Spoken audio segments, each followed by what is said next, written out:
Day versus Christopher Cooper, 18 CR 280. Present, Your Honor. Okay, you're appearing via Zoom.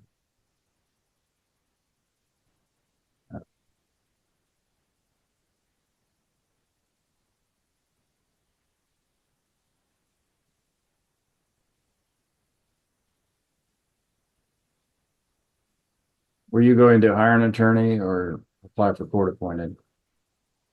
Your Honor, last week I acknowledged that I would like a court appointed, and I verbalized my email in order to receive some document, neither of which actually transpired. On those grounds and the nature of the case, I would like to move for dismissal of any action or claim What against me grounds? based on Kansas statute 60-241. Hang on.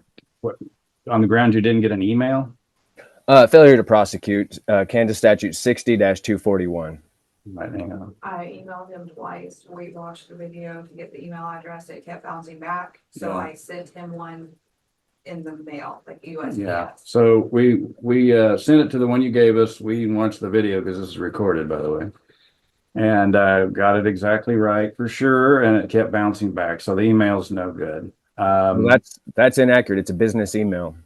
It's the email you gave us, whatever you may have said it wrong, because we Could have the stenographer, right? it's recorded. Do you understand? Right. I do understand. That's exactly what I'm saying. It's recorded. Good. Did you write the word dot instead of putting the period? I mean, what are we saying here? I didn't send it myself. My assistant sent it. She's very well versed in this. So it's been sent in the mail to your address that you say you are at. So you haven't got it yet either? No, sir. I would like the court appointed attorney, please. You have to fill out the application and turn it in. All right.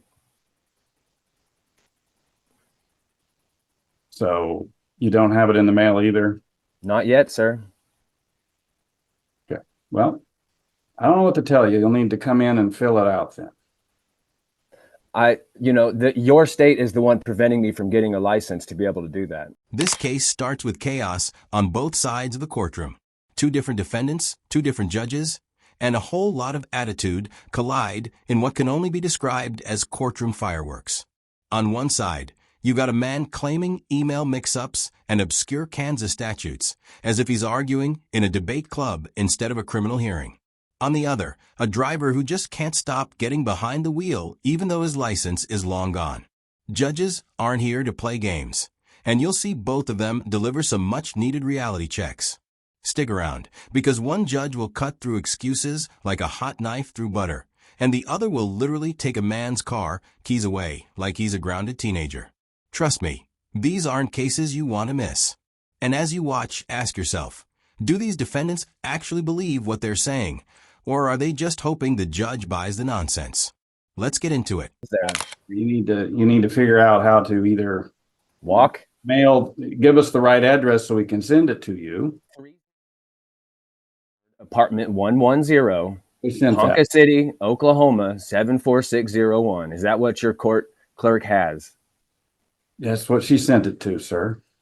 All right. Well, I'll be watching the mail. And if we're going to set this over again, I can't appear at 9 a.m. anymore. Well, you'll just need to turn yourself in, actually. This isn't working out. You're right. If 60-241 doesn't work, let's go with 60-219. You have to file a motion, sir, and you have to appear. It's a judicial motion. I'm moving that you file the judicial motion, sir. Those are also civil statutes, not criminal statutes. Well, the Supreme Court suggests otherwise, that it can be, let's see here. We'll go ahead and extend our warrant limits, Judge. We can call this one done this morning. There we go. Yeah. All right. That sounds like a great idea. You're going to have to be here in person. We cannot deal with you remotely. You're not cooperating. All right. This hearing is concluded. He fails to appear, but it's... This is one of those classic moments where the defendant is trying to outsmart the system with semantics. He's arguing that maybe the court typed out instead of a period in his email address. Really? The judge has the stenographer, a recording, and even an assistant confirming the details. At this point, it's less about missing an email and more about dodging responsibility. Courts don't run on conspiracy theories. They run on paperwork and facts. And here's the kicker. While he's busy nitpicking punctuation, his actual legal situation keeps getting worse. Have you ever seen someone argue themselves deeper into trouble instead of just fixing a problem? Because that's exactly what's happening here. Ronald Polk. All right, so Mr. Polk, we've got 3 sets of tickets, so we're gonna go through this one by one. All right, so we're gonna start with your newest case, your 2024 case, and it's for no driver's license. How do you plead to those charges? No contest. Okay, how did you get here today? I drove. Okay, so why do you have a license? They're suspended. Okay, so what in your right mind gives you the right to get into a vehicle? When you know you can't. I had to get to work. I don't care what you had to do. I understand. There's a Via bus. that. There's Uber. I don't care if the world's ending. You don't have a right to drive. I do not know and understand what nobody gets about that. They just think they can do whatever they want because I have to go somewhere. Too bad. If you have to go somewhere, go to DPS. That's what you need to be going. What is the issue with your driver's license? I'm guessing these other tickets, correct? I believe so. Okay, is this your only set of tickets or do you have tickets at any other court? No, these are the only tickets These are the only tickets. that I'm aware of. So hand over the keys because now we got to treat you like a little kid because you can't do it on your own.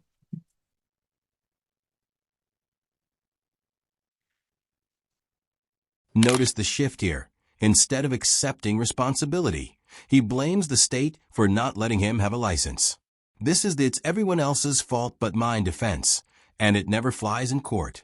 Judges hear this daily. It's the system, it's the clerk, it's the paperwork. No, it's your choices. If you lost your license, chances are you broke the law first. And here's where the judge subtly calls him out, pointing out that responsibility starts with him. What do you think? Is he truly a victim of bureaucracy, or just refusing to admit he messed up? And when's the last time you had a driver's license? I'm not too sure. Like to be honest years? with you. I believe so. Okay, because I just ran your name. I mean, when I got put over, he said that I could get my license back. I just need to pay a surcharge or something like that, but I'm not too sure how much all that is. Okay, have you even picked up the phone that call? I haven't just on the 4th I got pulled over, and no, I haven't called to see how much everything is. Okay, and see, that's what gets me, Mr. Ronald, is you have time to do all this other stuff, but you don't have time to pick up the phone and call DPS to figure out because you have to drive. That you don't pick up the phone to see where you're at to get to be able to drive legally. Because you know what the sad part is? You have absolutely nothing holding you back. Nothing. Your name is completely clear. And there it is, the breaking point. The judge has had enough of circular arguments, bogus motions, and refusal to cooperate. Instead of more debates about statutes, he drops the hammer, a warrant. This is a classic find-out moment. You can almost hear the patience snap in the judge's voice. At this point, it's no longer about missed emails or procedural delays. It's about respect for the court.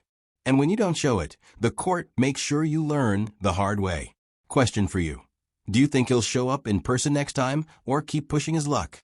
I mean, really, I don't have too much. You had money time to make kids, right? What is that? Means you don't have time. You can't pick up 2 minutes to call to DPS. But your excuse is, I have 9 kids, so I should be able to I drive. call DPS and it's too much for me to pay. It's not gonna get paid. But see, you're already trying to make a problem when you don't even know what you have to pay because by your own words, you have not picked up the phone. You have no idea what your fine amount is, but you're already complaining that you can't do it when you don't even know. That's all I hear is complaints. And you don't even know why you're complaining because you don't even know the amount. Right? Right? Okay.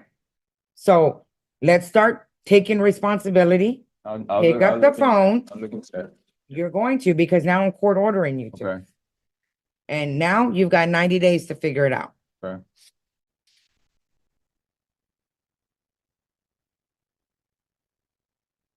To figure what out, how much it costs, or to get them back. I don't know. You're gonna have to figure all that out, not me. All right. Just like everybody else here, they call DPS and they talk, ask them what they need to do, like adults, and figure it out. I mean, so if I just don't want to drive no more, I don't have to get my license back, right? No, If I but don't that's the drive- problem is, you're driving. You All drove right, over but here. if I don't drive no more, I don't have to get my license back, right? No, Okay. but that's not what I'm asking you. Now I'm court ordering, you're gonna get it. So you're ordering me to get my license. Yep. This one is wild. The defendant literally admits he drove himself to court while his license is suspended. That's like showing up to a fire station holding a lit match. He even tries to justify it by saying he had to get to work. But here's the truth. Judges don't care about excuses when it comes to safety. If you're willing to break the law just to walk into court, what else are you doing on the road? This is why judges come down so hard on suspended drivers. It's not just about paperwork, it's about public safety. Would you feel safe knowing this guy is sharing the road with you? Because I don't trust you that you're not gonna drive. You drove over here. I just had the young lady before, she handed over her keys, and the none of this. All right. You don't trust me not to drive.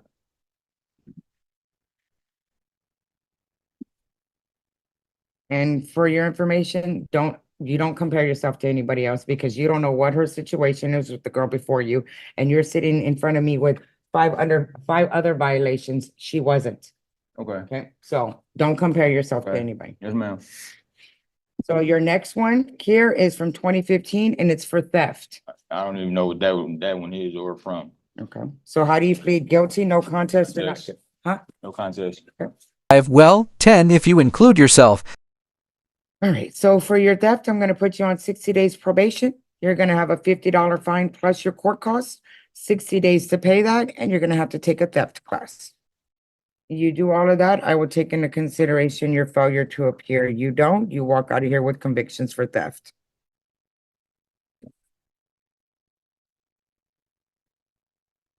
Excuse me? Excuse me? Nothing. I didn't think so. I didn't think it. You want to say one more word and I'll slap some handcuffs on you because I'm not in the mood for you today. You brought yourself here and don't get mad because we're telling you the truth.